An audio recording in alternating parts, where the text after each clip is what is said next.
क्या पढ़ा था कल अपन ने?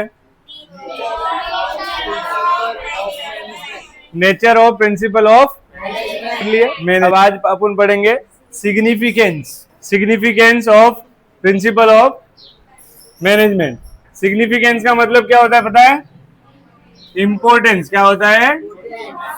इंपॉर्टेंस। अब आपके पेपर में अगर ये पूछ लिया कि इंपॉर्टेंस ऑफ मैनेजमेंट प्रिंसिपल्स लिखो तो भी आपको यही पॉइंट्स लिखने।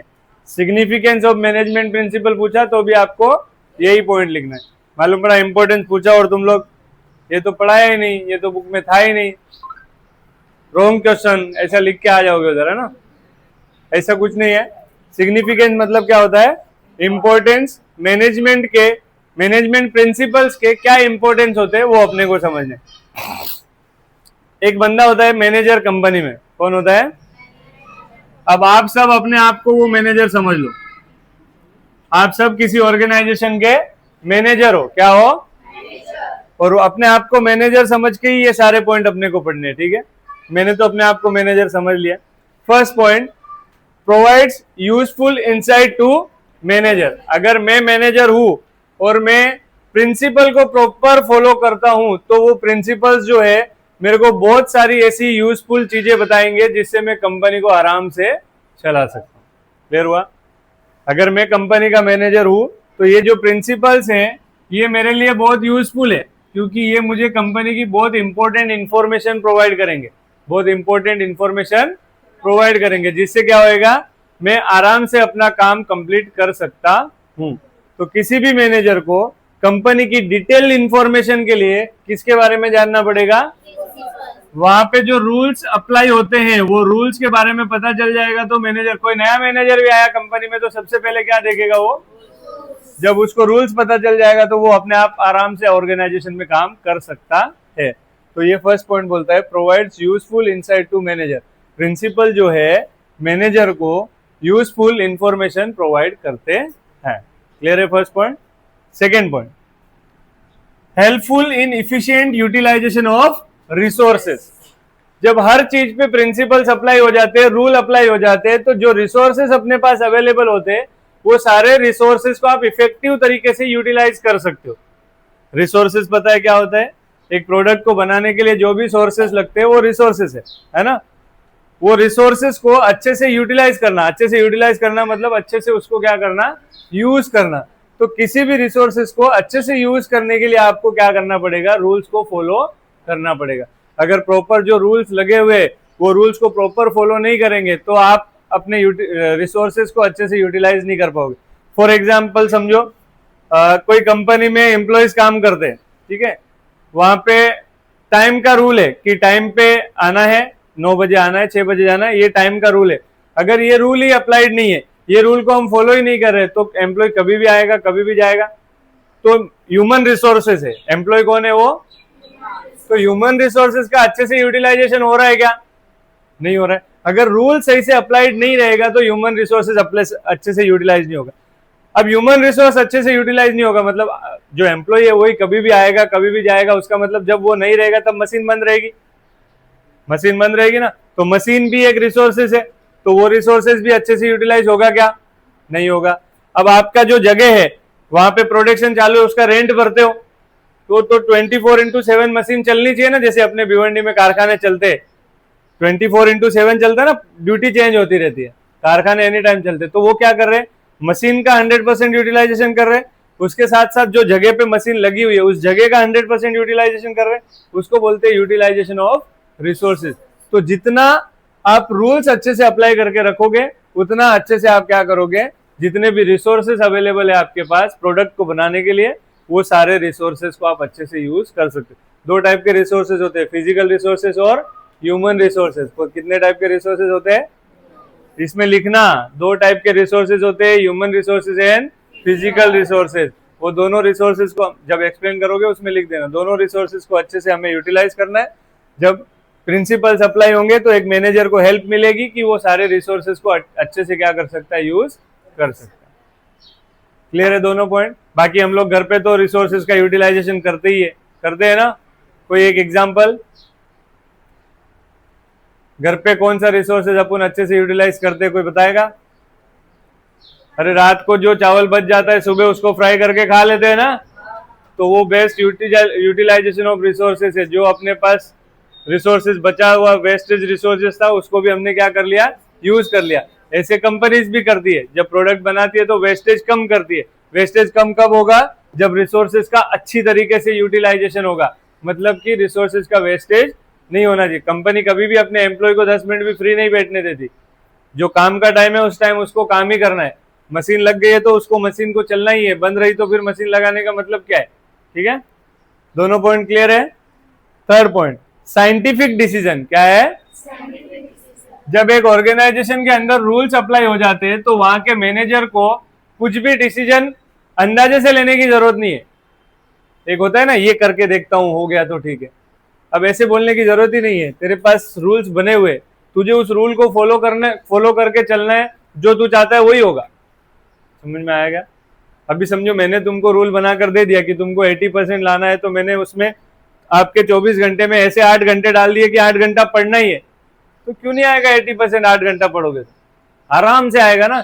8 घंटा पढ़ने की जरूरत ही नहीं, 6 घंटे में ही आ जाएगा 80%, 4 घंटे में ही आ जाएगा। वो रूल आप कंटिन्यू फॉलो कर रहे हो तो आप उस टारगेट को अचीव कर लोगे। तो आपको साइंटिफिक डिसीजन ऐसा बताना चाहते हैं कि साइंस में कैसे एक फॉर्मूला लग गया, उस फॉर्मूले से काम करोगे तो रिजल्ट वही आने वाला है। उसी तरीके से मैनेजर अगर रूल्स को फॉलो करके काम करेगा तो रिजल्ट वही आने वाला है। तो मैनेजर जो है वो साइंटिफिक डिसीजन ले सकता है, उसको ट्रायल एंड एरर मेथड पे काम करने की जरूरत नहीं। ट्रायल एंड एरर मेथड मतलब क्या होता है कि मैं ट्राई करके देखता हूँ, गलती, एरर मतलब गलती हो गई फिर से ट्राई करता हूँ। ऐसे करने की मैनेजर को जरूरत नहीं है। अगर वो प्रिंसिपल को सही से जानता है, सारे प्रिंसिपल्स के बारे में उसको पता है, सारे रूल उसको पता है, तो वो साइंटिफिक डिसीजन ले सकता है, मतलब परफेक्ट डिसीजन ले सकता है। साइंटिफिक डिसीजन मतलब क्या, एक ही बार में परफेक्ट डिसीजन लेना। ठीक है, 3 पॉइंट हो गए। पहले पॉइंट में हमने क्या देखा, provide useful insight to the manager. Principles पढ़ने के बाद मैनेजर को कंपनी की सारी इंपॉर्टेंट इंफॉर्मेशन मिल जाती है। सेकेंड पॉइंट हमने देखा, helpful in efficient utilization of resources. अगर आप प्रिंसिपल्स को सही से अप्लाई करोगे, उसको फॉलो करोगे, तो जो भी रिसोर्सेज आपकी कंपनी में अवेलेबल है वो सारे रिसोर्सेज का इफेक्टिव तरीके से क्या कर सकते हो, यूटिलाइजेशन कर सकते हो, मतलब अच्छे से यूज कर सकते हो। कितने टाइप के रिसोर्सेज होते हैं, कौन कौन से, शाबाश। फिर हमने देखा साइंटिफिक डिसीजन। साइंटिफिक डिसीजन मतलब क्या कि एक मैनेजर को ट्रायल एंड एरर मेथड पे डिसीजन लेने की जरूरत नहीं है, वो डायरेक्टली परफेक्ट डिसीजन ले सकता है। कब ले सकता है, जब उसने सारे प्रिंसिपल्स के बारे में, सारे रूल्स के बारे में अच्छे से पढ़ के रखा है और उसको सारे रूल्स पता है। तो क्योंकि रूल इसीलिए बनते हैं कि आप अपने गोल को अचीव कर पाओ। तो रूल बने हुए, उस रूल से चलेगा अगर मैं मैनेजर और मैं रूल्स फॉलो करके चलूंगा तो मैं अपने गोल को आराम से क्या करूंगा, अचीव करूंगा। अगर मैं रूल फॉलो करके नहीं चलूंगा तो मैं अपने आप कुछ नया नया ट्राई करते रहूंगा, तो वो डिसीजन मेरे गलत हो सकते हैं। Next point, understanding social responsibility. जब मैंने पहला लेक्चर लिया था मैंने बताया था अपने पास एक चैप्टर आने वाला है, सोशल रिस्पॉन्सिबिलिटीज ऑफ बिजनेस, है ना। तो वो ये जो एक पॉइंट है वो उस टॉपिक से रिलेटेड है। क्या लिखा है, अंडरस्टैंडिंग सोशल रिस्पॉन्सिबिलिटी, मतलब कि कंपनी के जितने भी रूल्स होते हैं वो जब हम पढ़ लेंगे तो आप एक मैनेजर हो ना, तो आपको ऑटोमेटिकली आपकी सोशल रिस्पॉन्सिबिलिटी क्या है वो भी पता चल जाएगी। सोशल रिस्पॉन्सिबिलिटी मतलब कि कंपनी में प्रॉफिट कमाने के साथ साथ और बाहर क्या क्या करना चाहिए वो भी तो मैनेजर को पता होना चाहिए ना। तो वो मैनेजर को किससे पता चलेगा, प्रिंसिपल से पता चलेगा, रूल से पता चलेगा कि मेरी कंपनी में अच्छा प्रॉफिट देने के साथ साथ मेरी कंपनी की बाहर भी कुछ रिस्पॉन्सिबिलिटीज बनती है, जिसमें एक टॉपिक आप डाल सकते हो जो मैंने बताया था पहले भी फर्स्ट लेक्चर में, CSR के बारे में थोड़ा सा इसमें बता देना कि कंपनी CSR करती है, सोशल जब प्रॉफिट बनाती है तो सोसाइटी के लिए कुछ कंट्रीब्यूट करना होता है। तो जब मैनेजर सारे रूल्स फॉलो करेगा, सारे रूल समझ जाएगा तो उसको पता चल जाएगा। अंडरस्टैंडिंग मतलब क्या होता है, उसको समझ में आ जाएगा कि मेरी कंपनी की सोशल रिस्पॉन्सिबिलिटीज भी कुछ बनती है। ठीक है, उसके बाद फिफ्थ पॉइंट है इंकरेज रिसर्च एंड डेवलपमेंट। एक मैनेजर हमेशा रिसर्च एंड डेवलपमेंट को क्या करेगा, इनकरेज करेगा। इनकरेज करना मतलब क्या, हमेशा नया नया रिसर्च एंड डेवलपमेंट करते रहना। कोई भी ऑर्गेनाइजेशन हमेशा रिसर्च एंड डेवलपमेंट करते रहती है। क्या रीजन हो सकता है? मार्केट में कुछ अगर नया करना है, कुछ नया लाना है, तो उसके लिए रिसर्च एंड डेवलपमेंट करना पड़ेगा ना। बिना रिसर्च एंड डेवलपमेंट किए कुछ नया आ सकता है क्या? नहीं आएगा। फिर आप वही पुराना प्रोडक्ट बनाओगे, तब तक कोई कॉम्पिटिटर नया लेके आ जाएगा, आपका प्रोडक्ट लोग खरीदना कम कर देंगे, उसका सेल बढ़ जाएगा, फिर आप लॉस में। इसीलिए एक कंपनी जो है, अब जब तक जिस दिन चालू होती है उस दिन से लेकर जब तक चलती है तब तक कुछ ना कुछ रिसर्च एंड डेवलपमेंट करते रहती है, ताकि वो हमेशा अपने प्रोडक्ट में कुछ ना कुछ चेंजेस लाए, है ना। बहुत सारी कंपनीज है जो चेंजेस लेकर आती है। डेयरी मिल्क में कितने चेंजेस हो चुके पता है ना? क्या क्या आया था पहले? नॉर्मल डेयरी मिल्क था, dairy milk silk, dairy milk bubbles, और लड़की लोग बताओ, तुम लोग रहने दो। हाँ, हार्ट वाला डेयरी मिल्क, क्या बात है। और ओरियो, और बादाम वाला भी आता है। कितने, तुम लोग को नहीं पता? ड्राई फ्रूट वाला खाया थोड़ी है, तू तो खरीदा होगा ना, खाली खाया भी है। ऐसे बहुत सारे चेंजेस उसने किए, वो उसने मार्केट में रिसर्च कर करके प्रोडक्ट में चेंजेस किए, जिससे क्या हुआ, अपने जैसे लोग, अरे मेरे को बबल वाला खाने का है, मेरे को बादाम वाला खाने, अलग अलग जैसा जिसका टेस्ट है वैसे वैसे उसको प्रोडक्ट मिल गया। और कोई कंपनी जिसने चेंजेस किया, आजकल स्प्राइट थम्सअप वालों में भी कुछ नो शुगर वाला आ रहा है, पता है? हाँ, तो बहुत सारे लोग क्या होते हैं, डाइट वगैरह फॉलो करते हैं, जिसकी वजह से कंपनी ने उनके लिए बोला, उन लोग को क्यों छोड़ना है, वो भी तो कस्टमर है ना। उन्होंने थोड़ा रिसर्च किया, पता चला यार जो जिम विम जाते हैं उन लोग थम्सअप पीते ही नहीं है, एक काम करते हैं नो शुगर वाली देते, फिर तो पियेंगे, फिर पीने लगे। हाँ, डाइट कोक, हाँ, कुछ नहीं रहता है, वो एड़ा बनाने का धंधा है, लेकिन ठीक है, लोग बनते हैं, कंपनी बनाती है, कंपनी का काम है बनाना, लोगों का काम है ना। और कोई कंपनी जिसने रिसर्च एंड डेवलपमेंट किया, क्योंकि company continuously research and development करती है। जब प्रिंसिपल को मैनेजर समझता है, रूल को समझता है, तब उसको पता चलता है कि मैं कंटिन्यूअसली रिसर्च नहीं करूंगा, नया कुछ नहीं लाऊंगा, तो मार्केट में मेरी डिमांड क्या हो जाएगी? कम हो जाएगी। डिमांड कम कब होती है? जब तक आप एक प्रोडक्ट लॉन्च हो गया और उस प्रोडक्ट में सालों साल कुछ भी चेंजेस नहीं हुआ, और उसके साथ ही जो प्रोडक्ट लॉन्च हुआ था सेम प्रोडक्ट था, लेकिन उसमें हजारों चेंजेस हो चुके, तो धीरे धीरे वो पुराने प्रोडक्ट को लोग भूल जाते। बिस्लेरी पानी की बोतल सबसे पहले बनी थी ना, उसने कुछ भी रिसर्च नहीं किया, चुपचाप अपना वो पानी बेच रहा था। अचानक इतने पानी की कंपनीज आ गई, धीरे धीरे ऐसा लगा कि बिस्लेरी का सेल कम होने लगा, तो अचानक से उसने एडवर्टाइजमेंट लॉन्च किए। वो एक ऊंट रहता है रेगिस्तान में घूमते रहता, अचानक आया। क्यों आया? उसको बताना पड़ा कि मैं अभी हूं, दूसरे का प्रोडक्ट क्यों खरीद रहे हो आप? तो जब तक आप रिसर्च करके मार्केट में कुछ लेकर नहीं आओगे, बताओगे नहीं अपने बारे में, तब तक रिसर्च अलग अलग चीजों पे होता है। प्रोडक्ट में चेंजेस करने पे रिसर्च होता है, एडवर्टाइजमेंट पे भी आप रिसर्च कर सकते हो कि कैसा एडवर्टाइजमेंट करेंगे तो कंज्यूमर मेरे प्रोडक्ट को परचेस करेगा। ऐसे बहुत सारे, जैसे वो पार्ले किस्मी का एड आता है ना, वो एडवर्टाइज देखा है ना सबने? क्या बोलते हैं उसमें, क्या है उसका हिंट, पंच लाइन क्या है? पास आओ ना है क्या? नहीं, वो क्लोजअप का है क्या? देख, इसको पता है। मैं तो चेक कर रहा था किसको पता है। पार्ले किस्मी का क्या एडवर्टाइजमेंट है? हाँ, हर किस्मी में है किस, वो ध्यान से देखता है ये उस एडवर्टाइज को। ठीक है, तो ये कुछ यूनिक एडवर्टाइजमेंट करेंगे, वो भी एक टाइप ऑफ रिसर्च है उनका, है ना। प्रोडक्ट पे तो रिसर्च करती है कंपनी, टेक्नोलॉजी पे तो रिसर्च करती है कंपनी, उसके साथ साथ एडवर्टाइजमेंट पे भी रिसर्च करती है, ताकि लोग उस प्रोडक्ट को देखें और क्या करें, परचेस करें। फिर अभी क्लोजअप का बोल रही थी, क्लोजअप का क्या है? वो एक लड़का लड़की भागते हैं, पास आओ ना, फिर दरवाजा बंद हो जाता है हालांकि, तो लेकिन वो एडवर्टाइजमेंट देख के लगता है अब क्लोजअप ही लूंगा, है क्या? मैं तो क्लोजअप ही यूज करता हूँ। विक्स की गोली लो, खिचखिच दूर करो। तो खिचखिच ही दूर कर।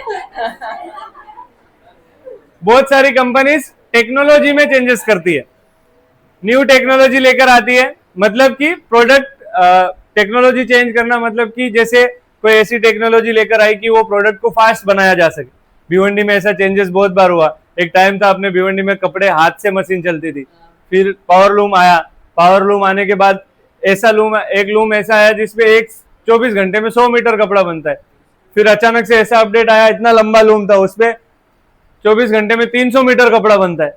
तो वो अपडेट्स टेक्नोलॉजी में जैसे जैसे अपडेट होती है वैसे आपका प्रोडक्शन भी बढ़ता है। इसीलिए एक मैनेजर हमेशा ध्यान रखता है कि आपकी कंपनी में कंटिन्यूअसली रिसर्च एंड डेवलपमेंट होना चाहिए। ठीक है, उसके बाद आता है helps to coordinate and control. Coordinate मतलब क्या होता है? कोऑर्डिनेट मतलब क्या होता है? बताया था ना मैंने, कल पढ़ाते टाइम कहीं तो आया था कोऑर्डिनेट, नहीं पहले लेक्चर में बताया था। एक दूसरे को समझ के काम करना, क्या बात है। एक दूसरे को समझ के कोऑर्डिनेशन अच्छा रहेगा तो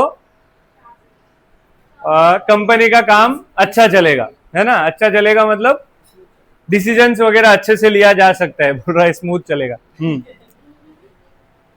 कोऑर्डिनेशन बहुत जरूरी है, चाहे वो अपने घर में रिश्तों में हो या फिर कंपनी में हो। बिना कोऑर्डिनेशन के रिश्ते भी खराब होते हैं, उसी तरीके से कंपनी भी लॉस में ही जाती है। मालूम है ना कोऑर्डिनेशन के बिना रिश्ते कैसे खराब होते हैं? पता है क्या?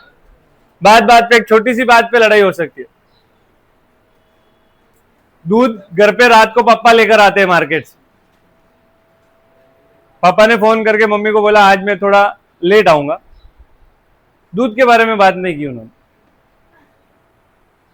लेकिन मम्मी ने सोच लिया वो लेट आएंगे तो दूध शायद ही लाएंगे, तो मैं लड़के को फोन कर देती। उन्होंने अपने बेटे को फोन किया, बेटा तू ऑफिस से आते टाइम दूध लेते आना। पापा अलग ऑफिस में काम करते हैं, लड़का अलग ऑफिस में काम करता है। ठीक है मम्मी मैं लेके आऊंगा। लड़का 1 घंटे में आया, दूध लेकर आ गया। पापा 1 घंटे बाद आए, वो भी दूध लेकर आ गए। अब मम्मी इतने दूध का क्या करूंगी, तुम लोग को समझ में नहीं आया। प्रॉब्लम कहाँ आई? कोऑर्डिनेशन प्रॉपर हुआ क्या? नहीं हुआ। जब कोऑर्डिनेशन प्रॉपर नहीं होता है ना, परी घर में होता है, ऐसा हो जाता है कभी कभी सब्जी 2 बार आ जाती है ना, कुछ ना कुछ हो जाता। कभी मम्मी को, पापा को पता नहीं, आज मम्मी भी मार्केट गई होगी। बहुत सारे घर में पापा ही भाजी वगैरह लेकर आते। एक दिन मम्मी भी मार्केट चली जाती है, वो भाजी वाजी उठा लाती है और पापा को बताती नहीं है, फिर वो भी लेकर आ जाते और चिल्लाती उनको, आप लेकर आ गए, मैं लाई तो आज। अरे मैं क्या भगवान हूं, मुझे कैसे पता चलेगा तू आज लाई है? तो ये कुछ चीजें हैं जो, और किसके घर में क्या क्या होता है सबको पता है। मेरे घर में जो होता है मैं बता दिया। तो ये कोऑर्डिनेशन अगर प्रॉपर नहीं होगा तो क्या होगा, घर में छोटी छोटी बातों पे भी बहस होने लगेगी। ये तो मैं एकदम नॉर्मल बताया हूं, बहुत बड़ी बड़ी बातें भी होती है ना। शादी वादी में देखो घर में क्या क्या हो जाता है, एकदम बुआ फटाक से नाराज हो जाती है। क्या शादियों में बहुत सारे ऐसा आता है कि बहुत सारे जो रिवाज होते हैं कि भाई मेहमान आएंगे तो जिन लोगों को, मेहमानों को अगर कुछ देना है कपड़ा वगैरह, तो वो बुआ के हाथ से दिलाना है। और बुआ से नहीं दिलाया अगर, अब हुआ कुछ नहीं, बुआ खुद बाहर थी वो टाइम पे, हाँ, लेकिन मेरे को बुलाया क्यों नहीं? अगली शादी में नौटंकी करेगी, फिर उसको घर पे पप्पा मनाने जाएंगे, लेकर आएंगे। तो ये सब कोऑर्डिनेशन की वजह से होता है। जब तक कोऑर्डिनेशन प्रॉपर नहीं होगा तो आपकी कंपनी भी अच्छे से, घर भी अच्छे से नहीं चलता है तो कंपनी अच्छे से चल ही नहीं सकती। अब कंपनी में किसके बीच में कोऑर्डिनेशन होना चाहिए? कंपनी में बहुत सारे डिपार्टमेंट होते हैं, है ना। जैसे ये हो गया प्रोडक्शन डिपार्टमेंट, ये हो गया सेल्स डिपार्टमेंट, ये हो गया फाइनेंस डिपार्टमेंट, ये हो गया डिजिटल डिपार्टमेंट। ऐसे बहुत सारे अलग अलग डिपार्टमेंट्स, ठीक है। उन सब डिपार्टमेंट्स के बीच में कोऑर्डिनेशन होना जरूरी। अगर फाइनेंस डिपार्टमेंट और प्रोडक्शन डिपार्टमेंट के बीच में कोऑर्डिनेशन नहीं है ना, और सेल्स डिपार्टमेंट और प्रोडक्शन डिपार्टमेंट के बीच में कोऑर्डिनेशन नहीं है, तो यहां पर बात गड़बड़ कैसे होगी? देखो, सेल्स का काम होता है मार्केट में ऑर्डर लेना, गुड्स देना, ठीक है। प्रोडक्शन का काम होता है गुड्स बनाना, फाइनेंस का काम होता है पैसा मैनेज करना। ये भाई ऑर्डर लेते जा रहा है, इसने 5 करोड़ का ऑर्डर ले लिया है। कितने करोड़ का? ये तो बनाने को तैयार है, लेकिन फाइनेंस डिपार्टमेंट के पास फाइनेंस ही नहीं है। इन दोनों के बीच कोऑर्डिनेशन हुआ नहीं, इसने ऑर्डर ले लिया, अब फाइनेंस बोलता है इतना ऑर्डर अपन कंप्लीट नहीं कर सकते, तो मार्केट में किसका नाम खराब होगा? कंपनी का नाम खराब होगा। चलो ठीक है, इसने फाइनेंस दे भी दिया, ये प्रोडक्ट बनाने तैयार है, लेकिन इसको ऑर्डर ही नहीं मिल रहा है। और जो प्रोडक्ट अपनी कंपनी मार्कर बनाती है और बनाया जा रही है, करोड़ों मार्कर बना के रेडी, और ये एक मार्कर का भी ऑर्डर नहीं ला रहा है, तो वो मार्कर कुछ दिन में क्या हो जाएंगे? जब सेल नहीं होता है तो गुड्स एक्सपायर हो जाता है, खराब हो जाता है, तो खराब हो जाएगा। तो ये कोऑर्डिनेशन की वजह से हुआ। वैसे ही कंपनी के अंदर कोऑर्डिनेशन होना बहुत ज्यादा जरूरी होता है। अब कोऑर्डिनेशन के साथ साथ मैनेजर को प्रिंसिपल्स हेल्प किस में करते हैं? कंट्रोल करने में भी हेल्प करते हैं। क्या कंट्रोल करने में? कंपनी कंट्रोल करने में ना। कंपनी को कंट्रोल कैसे करना है? मतलब कि जितने भी एम्प्लॉयज उसके अंडर में काम कंट्रोल करना, मतलब यहाँ पर ये होता है कि काम कैसा हो रहा है उसका ध्यान रखना। कंट्रोल करना मतलब जाके किसी को मस्ती कर रहा है कान पे दे देना, ऐसा नहीं। कंट्रोल करना मतलब कोई काम सही से नहीं कर रहा है तो उसको काम समझाना, उसको बताना कि तेरे को सही से काम करना है। जैसे एक सुपरवाइजर कैसे आता है पेपर में, जो आपको कंट्रोल करता है, आप पेपर लिखते हो ध्यान रखता है, कोई चीटिंग करता है तो बोलता है चीटिंग मत कर। सेम चीज मैनेजर करता है। जब कंपनी में काम चलता है तो मैनेजर का काम होता है उसको कंट्रोल करना, किसी को नहीं आ रहा है तो उसको काम समझाना, है ना।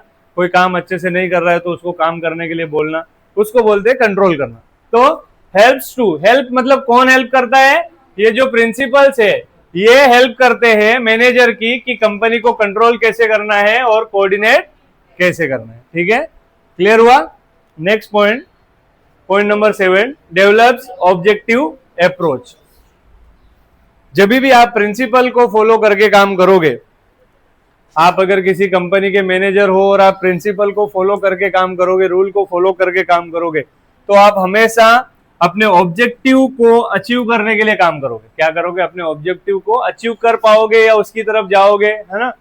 तो ये प्रिंसिपल्स जो है वो आपके ऑब्जेक्टिव अप्रोच को डेवलप करते हैं। मतलब कि आपको ऑब्जेक्टिव मतलब मालूम है ना, एम, ऑब्जेक्टिव, टारगेट, गोल, सबका मतलब एक ही होता है। तो ये जो प्रिंसिपल्स है ये मैनेजर को हेल्प करते हैं कि आप अपने ऑब्जेक्टिव की तरफ, अपने गोल की तरफ अपने आप को लेकर जा सकते हो, अपनी कंपनी को लेकर जा सकते हो।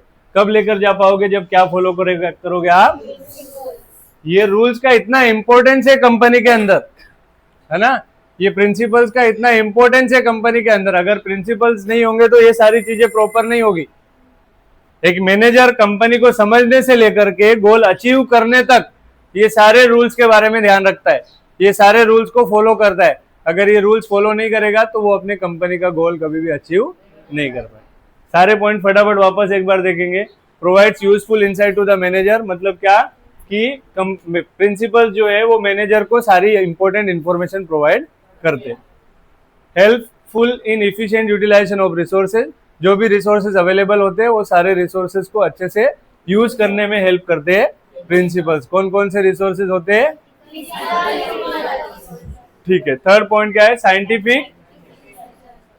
अगर मैनेजर प्रिंसिपल्स को फॉलो करेगा तो उसको कभी भी ट्रायल एंड एरर मेथड पे काम करने की जरूरत नहीं पड़ेगी, हमेशा वो परफेक्ट डिसीजन ले सकता है। उसके बाद fourth point, understanding social responsibilities. एक मैनेजर जब प्रिंसिपल्स को फॉलो करेगा तो उसे पता चलेगा कि मेरी ऑर्गेनाइजेशन की कुछ सोशल रिस्पॉन्सिबिलिटीज भी है, समाज के लिए भी कुछ करना पड़ेगा। ठीक है। उसके बाद क्या? सोशल रिस्पॉन्सिबिलिटी में ये कंज्यूमर के बारे में सोचना, सोसाइटी के बारे में सोचना, एम्प्लॉय के बारे में सोचना, वो सब सोशल रिस्पॉन्सिबिलिटी का पार्ट है। ठीक है। Fifth point, encourages research and development. एक मैनेजर को पता है कि मुझे हमेशा रिसर्च एंड डेवलपमेंट को क्या करना है?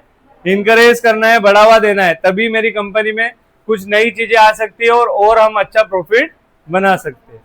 उसके बाद 6 point, help to coordinate and control. एक ऑर्गेनाइजेशन में सारे डिपार्टमेंट्स के बीच में कोऑर्डिनेशन कैसे बना रहेगा वो भी प्रिंसिपल्स बताते हैं, और कंपनी को इजीली आप कंट्रोल कैसे कर सकते हो ये भी आप प्रिंसिपल को फॉलो करके आराम से कर सकते हो। ठीक है। आपके स्कूल कॉलेज में कुछ रूल लगाए हुए नहीं तो ये इतने युवा बच्चे कॉलेज में जाते हैं। आज समझो किसी कॉलेज में 5,000 स्टूडेंट होते हैं, 10,000 स्टूडेंट होते हैं ना। इतने स्टूडेंट्स, युवा माइंडसेट है पूरा, सब मस्ती में एक नंबर है, उनको मैनेज किया जा सकता है क्या? लेकिन आपके ऊपर कॉलेज में क्या लगाया हुआ है? रूल लगाए हुए, प्रिंसिपल्स अप्लाई किए हुए। क्या रूल लगाया हुआ है? ये टाइम पे आपका लेक्चर रहेगा, ये टाइम पे आना है, वो टाइम पे जाना है, क्लास में टाइम टू टाइम टीचर आ जाएगा, ताकि आपको मस्ती करने का मौका ही नहीं मिलेगा। लास्ट में जब स्कूल वगैरह खत्म होता था तो पहले बच्चे लोग क्या करते थे? पंखा विक्का मोड़ देते थे। जब क्लास में टीचर नहीं रहता था तो उनको ऐसा ही सोचता है, युवा माइंड, बच्चा माइंड ऐसा ही रहता है कि मैं कुछ नुकसान कर दूं, कुछ अच्छा कर दूं, ये नहीं आता माइंड। तो वो कब होता है? जब आपके ऊपर रूल्स प्रॉपर लागू नहीं होते। लेकिन आपके कॉलेज में आपके ऊपर प्रॉपर रूल लगाए हुए, कॉलेज के बाहर जो गंदगी करते हैं बच्चे लोग वो अंदर कर पाते हैं क्या? क्योंकि वहां पे पता है रेस्ट्रिकेट कर देंगे, है ना। तो प्रॉपर रूल अगर लगाएंगे तो आप अपनी कंपनी को अच्छे से कंट्रोल कर सकते हो। आपके ऊपर भी, बच्चों को कंट्रोल करने के लिए भी तो पेरेंट्स रूल लगाते हैं ना, टाइम पे उठना है, टाइम पे सोना है, कुछ भी मस्ती किया तो कान पे देना है ना। ये सब रूल अप्लाइड है अपने घर में, है कि नहीं है। रात को लेट आया तो चिल्लाना है, हो सकता है ज्यादा लेट हुआ तो मार भी सकते हैं, अगले दिन बाहर जाने नहीं देंगे। ऐसे कुछ रूल्स है जो हमें फॉलो, मतलब लिख के नहीं दिया हुआ है, लेकिन पता है कि ये रूल मेरे लिए है और मुझे उसको फॉलो करना ही पड़ेगा, ठीक है। उसके बाद लास्ट, डेवलप्स ऑब्जेक्टिव अप्रोच। कभी भी आप प्रिंसिपल्स को फॉलो करोगे तो आप अपनी ऑर्गेनाइजेशन को हमेशा कहां पे लेके जाओगे, अपने गोल की तरफ लेके जाओगे, अपने ऑब्जेक्टिव को अचीव करने की तरफ लेकर जाओगे। अगर आप प्रिंसिपल्स रूल से नहीं चलोगे तो आप अपनी ऑर्गेनाइजेशन का ऑब्जेक्टिव कभी भी अचीव नहीं कर पाओगे। क्लियर है सारे पॉइंट? क्लियर है? कोई पॉइंट पूछना है तो पूछ लो, बाकी अभी फटाफट तुम लोग पढ़ो।